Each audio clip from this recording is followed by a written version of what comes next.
el boticario francés, médico, filósofo, matemático, alquimista y astrólogo del siglo XVI, Nostradamus, se ha convertido con el paso de los años en uno de los personajes más famosos de la historia gracias a sus predicciones, las cuales se cumplieron fehacientemente. A día de hoy, 5 siglos más tarde, seguimos poniendo la vista atrás para ver qué predijo el vidente en su libro, Les Prophéties. Una obra del año 1555 que cuenta con una colección de 942 cuartetas poéticas que predicen eventos que sucederán en el futuro. Ahora, con el inicio de este nuevo año 2022, así es como han interpretado los expertos las predicciones que nos esperan los próximos meses.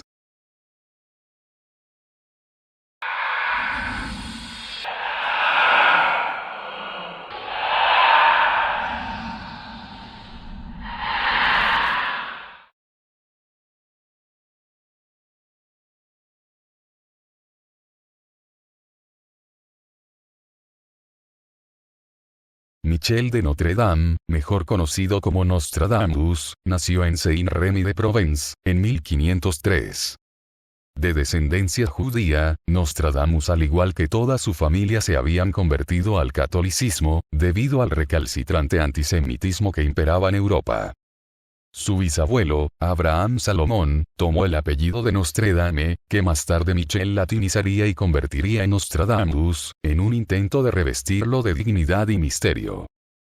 Así pues, Nostradamus nació en el catolicismo y rodeado de sabios que muy pronto le iniciaron en las profundidades de las matemáticas, lo que por aquel entonces significaba adentrarse en la astrología, y también en el arte de la medicina y la farmacia.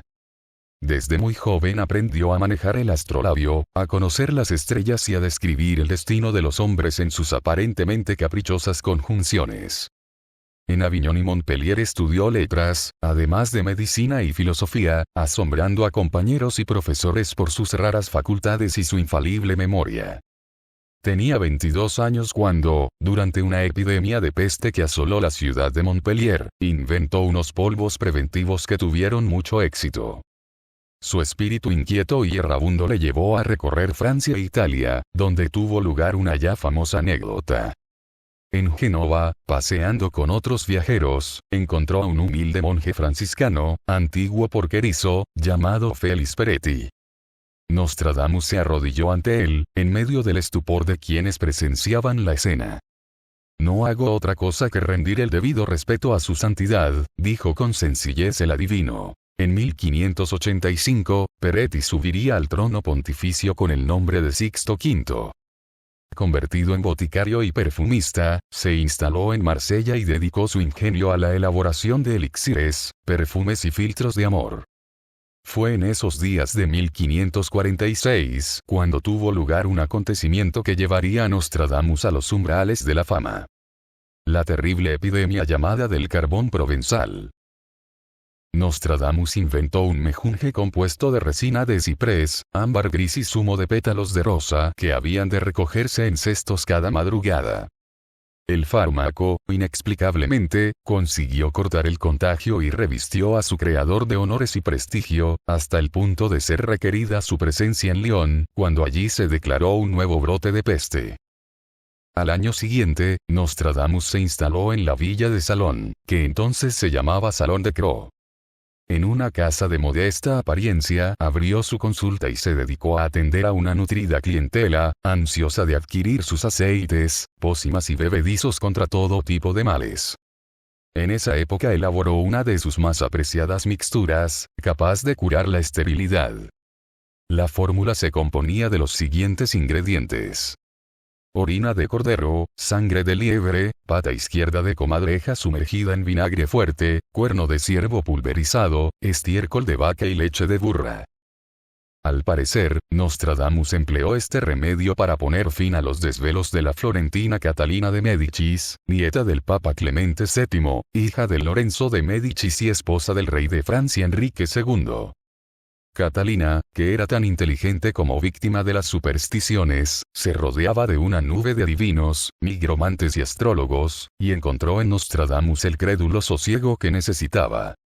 Había permanecido 11 años sin hijos y sufría viendo a su regio marido rodeado de amantes. Tras ingerir el que suponemos repugnante preparado de Nostradamus, Catalina empezó a parir de forma prodigiosa hasta alcanzar la cifra de 10 hijos. Nostradamus atendía a sus clientes durante el día y permanecía durante la noche encerrado en un observatorio que había hecho instalar en la parte alta de su casa. Todos lo consideraban un maravilloso hechicero y un habilísimo médico, lo que para las gentes era lo mismo, pero muy pocos conocían su relación con los astros. En aquellos días abundaban los pronosticadores y Nostradamus no quería ser uno más, sino el mejor. El magistrado Chavigny nos cuenta cómo él preveía las grandes revoluciones y cambios que habían de ocurrir en Europa y aun las guerras civiles y sangrientas y las perniciosas perturbaciones que iban a asolar el mundo, y lleno de entusiasmo y como arrebatado por un furor enteramente nuevo, se puso a escribir sus centurias y demás presagios. Por miedo a que la novedad de la materia suscitase maledicencias y calumnias, como efectivamente ocurrió, Nostradamus prefirió guardar sus profecías para sí mismo, hasta que en 1555 decidió darlas a la luz. El éxito de esos crípticos cuartetos fue inmediato. En la corte, el rey y su esposa quedaron maravillados. Nostradamus fue reclamado en París, donde Enrique II lo colmó de regalos y su impresionante figura barbada hechizó a los cortesanos. En los años siguientes, su prestigio aumentaría hasta límites inconcebibles cuando una de sus predicciones, la relativa a la muerte del rey, se cumplió tal como él había escrito.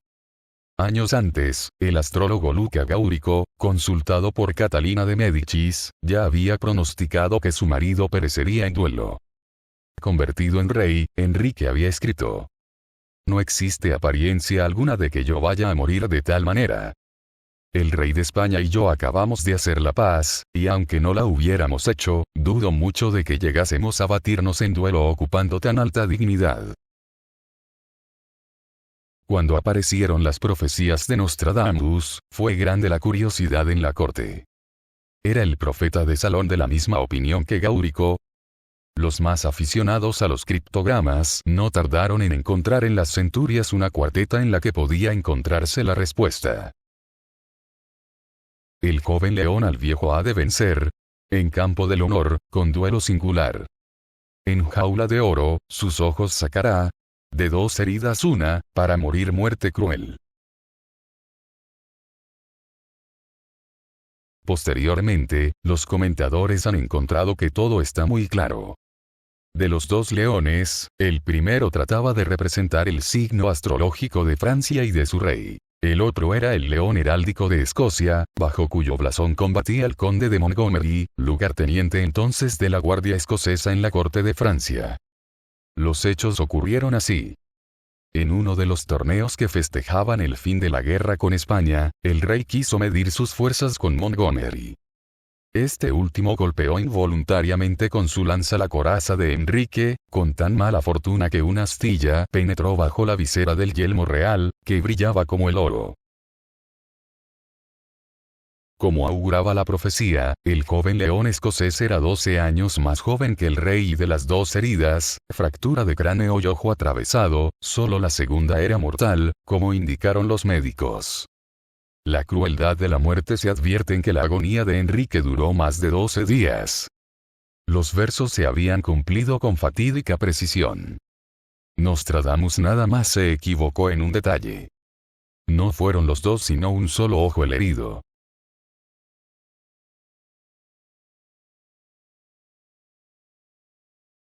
A día de hoy, 5 siglos más tarde, seguimos poniendo la vista atrás para ver qué predijo el vidente en su libro, Les Prophéties. Una obra del año 1555 que cuenta con una colección de 942 cuartetas poéticas, que supuestamente predicen eventos que sucederán en el futuro. Ahora, con el inicio de este nuevo año 2022, así es como han interpretado los expertos las predicciones que nos esperan los próximos meses. Cambio climático. Bajo el clima babilónico opuesto, grande será sin derramamiento. Los intérpretes del libro de Nostradamus han llegado a la conclusión de que esta frase se refiere a uno de los grandes problemas del mundo en los últimos años. El cambio climático, que provocará desastres naturales, hambre, escasez de agua y hará estallar una guerra entre dos países por lograr su supervivencia. Otra frase que puede hacer referencia al cambio climático es la siguiente. Como el sol, la cabeza sellará el mar resplandeciente, los peces vivos del mar muerto casi hervirán. Algunos medios especializados han indicado que esta predicción puede hacer referencia al aumento del nivel del mar a causa del cambio climático. Guerra climática. Como el sol, la cabeza sellará el mar resplandeciente, los peces vivos del mar negro casi hervirán, escribía Nostradamus vaticinado los efectos de la crisis climática. El boticario francés predice graves efectos climáticos y fenómenos naturales que arrasarán en distintos sitios del globo. Esta crisis desencadenará en una falta de recursos y en una guerra entre países para garantizar la subsistencia de sus ciudadanos. La miel costará mucho más que la cera de las velas. Tan alto el precio del trigo, escribía hablando de una crisis económica como resultado de los problemas climáticos. Muerte de un gran líder político. La muerte repentina del primer personaje, será cambiado y pondrán a otro en su reino, escribía Nostradamus sobre la muerte de un gran líder político. Entre las opciones barajadas, todo apunta a que podrían ser Isabel II, Joe Biden, o Kim Jong-un. No está claro si por una actividad terrorista o como consecuencia del coronavirus. Caída de la Unión Europea. La última de sus predicciones alarmantes es la supuesta caída de la Unión Europea. Templos sagrados del tiempo romano rechazarán los cimientos de su fundación, rezaba Nostradamus. El Brexit podría ser solo el principio de la decadencia de la entidad geopolítica, aunque el boticario francés no detalla qué acontecimientos llevarán a su caída. Eso sí, premoniza el asedio de una gran ciudad de la Unión Europea. Hambre e inflación. La pandemia del coronavirus ha creado una gran crisis económica que para muchos va a ser difícil superar. Por eso, no resulta complicado creerse esta predicción de Nostradamus, en la que se puede interpretar la llegada de una hambruna o una crisis mundial. La predicción dice así. La miel costará mucho más que la cera de las velas. Tan alto el precio del trigo.